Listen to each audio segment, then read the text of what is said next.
Hey guys, thank you guys so much for clicking on this video.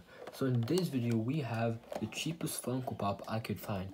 So this Funko Pop was for $4, and yeah, so as you guys can see, this is a Funko Pop from Overwatch and Funko Pop games. So as you guys can see, these are all the models that you can collect, and it's this one. And yeah, so I just picked it up, thought it was cool to see a $4 Funko Pop. So yeah, let's just go ahead and open this up. Yeah, you can see it's the general Funko Pop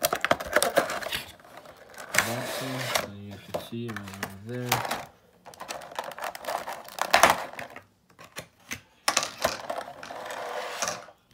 Yeah, I mean, it's a pretty cool figure. I'm surprised to find this for $4. I actually found it at a Dollarama, and yeah, I just picked it up. So yeah, as you guys can see, it's the Funko Pop.